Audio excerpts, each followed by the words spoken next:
Donald, tu es directeur de l'unité d'Orémie. J'aimerais que tu nous expliques c'est quoi la mission, c'est quoi les activités qui sont offertes à l'unité d'Orémie. Et il va y avoir plusieurs types d'interventions, de services offerts. Je vous dirais, il y a 3 axes à l'unité d'Orémie. En fait, il y a le premier axe qui est l'axe de la prévention. Donc, à ce moment-là, on va aller, exemple, dans des milieux scolaires, dans des écoles, pour exposer un peu c'est quoi ce phénomène-là qu'on appelle drogue et santé mentale et autres problématiques rattachées à ça. L'autre axe, c'est l'intervention directe auprès des personnes. Là-dessus, on va parler de réadaptation, tout le champ de la réadaptation. Fait qu'à ce moment-là, on va rencontrer des personnes qui vont avoir des problématiques de consommation à des niveaux de sévérité différents et avec des niveaux de complexité. Quand je disais santé mentale et dépendance, ça peut être aussi prostitution et dépendance, ça peut être toutes ces choses-là qui vont être rattachées ensemble. Nous, on va évaluer à ce moment-là, puis on va intervenir sur une base soins individuelle. Ça va être en couple, en famille, auprès des familles aussi. Même, il arrive aussi, ça va être au sein d'organisations spécifiques. On parle des entreprises, ça peut être encore le milieu scolaire, des choses comme ça. Puis l'autre, c'est la réinsertion sociale. En fait, ça fait partie d'un processus. Donc, tout ce qui est le maintien des acquis. On parle à ce moment-là prévention structurée de la rechute, développement d'habiletés reliées à ça. Tout ce qui va redonner un pouvoir d'agir aux personnes. Oui. Avec la légalisation du cannabis, j'imagine que l'unité d'Orémie est impliquée là, et a beaucoup de sensibilisation à faire auprès des jeunes notamment. Comment ça se passe? Est-ce que vous avez plus de surcharge de travail avec ce qui s'en vient? Là? Oui. Oui, c'est clair, parce que c'est clair que ça, c'est un phénomène économique à la base, mais qui amène des peurs, des craintes. Hein? Ça vient jouer dans l'inconscient collectif, puis dans le très conscient collectif. Fait qu'en fait, les jeunes qui se posent des questions, on voit que les jeunes là, connaissent une façon de voir cette substance-là. Est-ce qu'elle est vraie? Est-ce qu'elle est adéquate? Est-ce que c'est une bonne vision de voir la chose? C'est ce qu'on va voir à ce moment-là avec eux. D'autre part, une clientèle qui s'appelle les parents. Dans l'espace familial, ça a beaucoup de répercussions, ça, ce phénomène-là. Ils se demandent, donc, ils ne sont pas outillés forcément pour dire « Hey, je fais quoi avec mon jeune s'il est pour consommer? Qu'est-ce que je lui dis? » Puis tout ça. Fait que c'est clair, ça crée un peu des peurs, des craintes, des angoisses. On entend beaucoup parler, par exemple, de cannabis et schizophrénie. C'est-tu vrai? Jusqu'à quel point? Toutes ces choses-là, là, fait que nous, on travaille beaucoup à essayer de démystifier des trucs, puis à dire, OK, voici quels outils concrètement est-ce qu'on peut vous offrir. Là. Centraide donne un coup de main à l'unité d'Orémie financièrement. Donc, à quoi servent les dons qui sont faits et qu'on leur remet à l'unité? L'aide financière qui vient de Centraide est intéressante. Pourquoi? Plus souvent qu'autrement, on aurait fermé. L'organisme aurait fermé.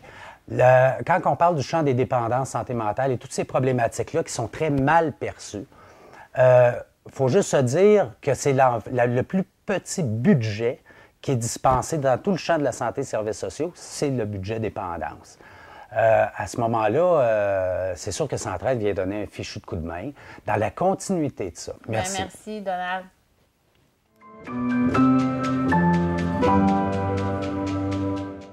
Caroline, directrice de la Maison des jeunes Énergitech à Val-d'Or, explique-moi comment il y a de jeunes à peu près qui fréquentent la Maison des jeunes? Bien, à la Maison des jeunes, c'est sûr que à chaque soir, c'est une surprise. Donc, il faut se rappeler que c'est volontaire. Donc, les jeunes viennent ici vraiment quand ils le désirent. Je te dirais que ça va de 15 à 20 jeunes par soir. Parfois un petit peu moins, mais je dirais que quand on a notre 15 jeunes, là, on est vraiment heureux. Puis votre mission première, c'est quoi exactement en ayant des jeunes comme ça, en organisant des activités? Puis c'est pour des jeunes de 12 à 17 ans. Qu'est-ce que vous offrez à ces jeunes-là? Dans le fond, on offre plusieurs activités. On a 5 sphères d'activités, dont la promotion de la santé bien-être. On a les loisirs aussi. On a la participation citoyenne. Ça, c'est entre autres. Puis dans le fond, nos activités, ça permet de devenir, dans le fond, on veut que les jeunes deviennent des citoyens actifs, critiques et responsables. Donc, c'est sûr, souvent, les jeunes nous disent « Ouais, mais là, vous faites juste des jeux avec les jeunes. » Mais en même temps, on a une arrière-pensée à ça. On ne pourrait pas faire des ateliers des conférences avec des jeunes. Il faut les animer, il faut les faire participer. Puis c'est comme ça qu'on va créer des liens. Puis que ça va nous permettre finalement de pousser un petit peu plus loin dans les réflexions, puis dans les discussions avec les jeunes finalement. C'est ça. Bien, merci Caroline. Bien, merci.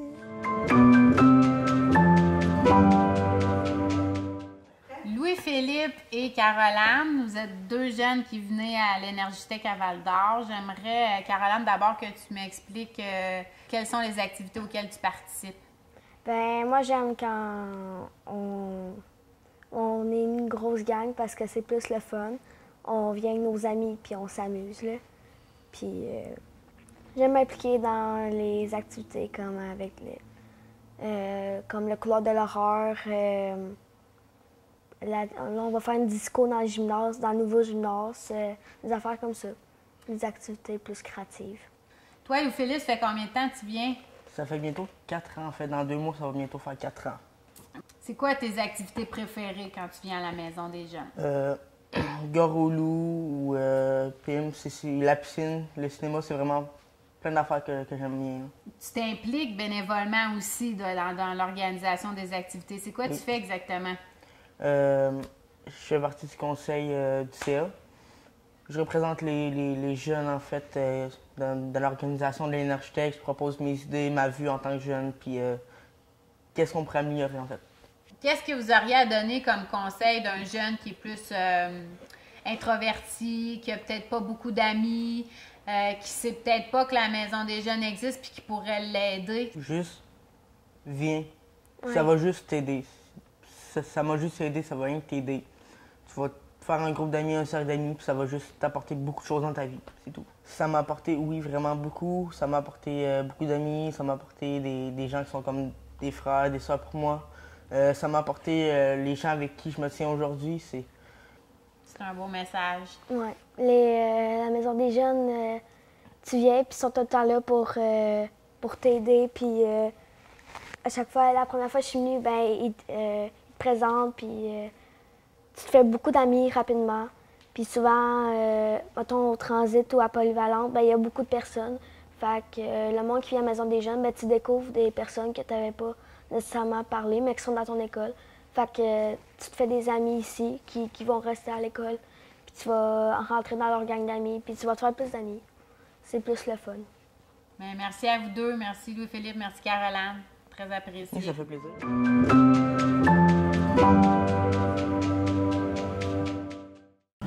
Karine Fréchette, tu es responsable de l'action communautaire au Centre de bénévolat de la Vallée de l'Or et tu coordonnes tout le service de dépannage alimentaire. Peux-tu nous expliquer comment ça fonctionne? Oui, bien sûr. Donc, le dépannage alimentaire chez nous, c'est fait sous forme de porte ouverte. Distribution hebdomadaire, 2 fois semaine, 2 après-midi par semaine. Donc, le mercredi, on distribue la nourriture aux couples et aux familles. Et le vendredi, on fait la distribution pour les personnes seules. De sorte que ça nous permet de mieux quantifier le nombre de personnes à nourrir et la quantité de denrées à donner aux gens. Donc, mensuellement, on peut dire qu'on aide localement ici 1000 à 1035 personnes qui sont nourries via nos services d'aide alimentaire. Quand ils se présentent chaque semaine, les gens peuvent rapporter chez eux pain, fruits, légumes, desserts, denrées non périssables, des viandes aussi maintenant. C'est qui sont ces personnes-là? C'est qui vient frapper à la porte du centre de bénévolat? Essentiellement, des gens qui sont à faible revenu, c'est certain. Par contre, on a aussi les gens, monsieur et madame, tout le monde, qui peuvent vivre une difficulté ponctuelle, quelque chose qui est momentané dans leur vie. Ça peut être la santé, ça peut être de la maladie, là, des problèmes de santé. Ça peut aussi être une déstabilisation du budget, quelque chose qui débalance le budget à un moment donné, période difficile, séparation, etc. On va gérer les problématiques de ces personnes-là différemment, de nos usagers réguliers. On va évaluer la situation avec eux. On va voir qu'est-ce qu'on peut faire pour les aider, dans quel ordre on peut les aider. Centraide a un apport, une aide financière pour le centre de bénévolat concernant le transport des denrées. Comment ça fonctionne au niveau du transport? En fait, la façon dont ça fonctionne, c'est qu'on a, nous, une plateforme web intranet pour les moissons du Québec. Donc, on a des offres qui sont mises au partage provincial via Banque alimentaire Québec pour les moissons.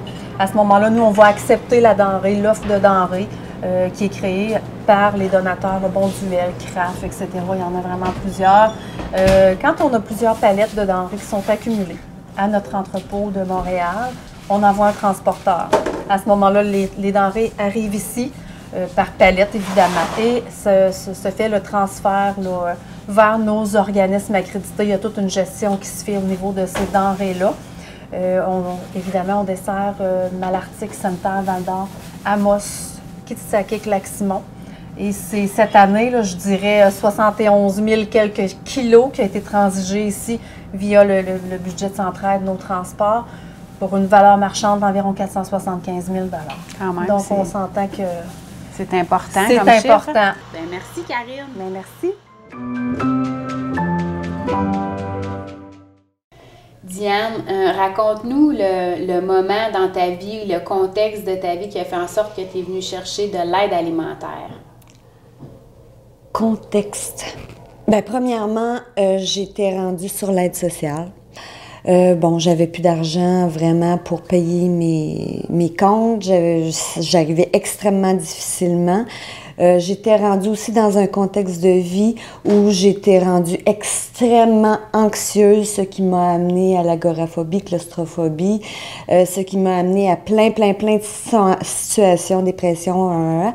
J'ai une très grosse vie, ancienne superwoman, ancienne Mère Teresa, ancienne sauveuse, avec plein de métiers, qui a toujours dépassé mes limites. Fait que, en gros, c'est ce qui m'a amenée sur l'aide sociale. Et l'aide sociale veut dire, plate à dire, mais réalité de pauvreté, ce qui nous amène à vivre une réalité dans à avoir besoin. Puis on doit absolument payer notre logement, notre téléphone, etc. Donc, on coupe où? On coupe sur la bouffe. Et la bouffe, c'est extrêmement important. Et grâce à ça, j'ai réussi à payer un peu plus mes choses. J'ai réussi à continuer à prendre soin de moi tranquillement. Comment qu'on se sent quand, après avoir reçu le montant qui nous est alloué mensuellement, avoir payé des factures, comment qu'on se sent quand on voit puis on réalise qu'on n'a plus assez pour justement se nourrir convenablement? L'expérience a été extrêmement dure pour moi parce que j'étais remplie de jugement et de honte par rapport à moi-même, où j'en étais rendue, parce que j'ai tout le temps fait 2-3 jobs à la fois. J'ai plein d'études, plein de diplômes, puis là, je me retrouvais là, je me suis jugée, j'avais toujours peur du jugement, ça a été très dur. Moi, je me sentais dans un gouffre, je me sentais dans un tunnel noir, j'avais l'impression que je m'en sortirais jamais de cette pauvreté-là. Après ça, le stress amène une perte d'énergie, amène une incapacité de retourner sur le marché du travail, une incapacité de fonctionner, une incapacité de socialiser. Et après ça, l'estime de soi est rendue à 0. Faire appel à la banque alimentaire, pour moi, c'est merveilleux. Ça a été un plus. Ce que j'en ai ressorti au niveau alimentaire et au niveau ce que les petites madames puis le petit monsieur m'ont donné par l'accueil quand j'allais chercher mon épicerie, mes fruits, mes légumes et tout. J'ai tellement reçu de non-jugement. Fait que je suis revenue toujours à une certaine base des valeurs prioritaires qui sont l'amour, l'accueil, le non-jugement. Merci, Diane. Ça me fait plaisir.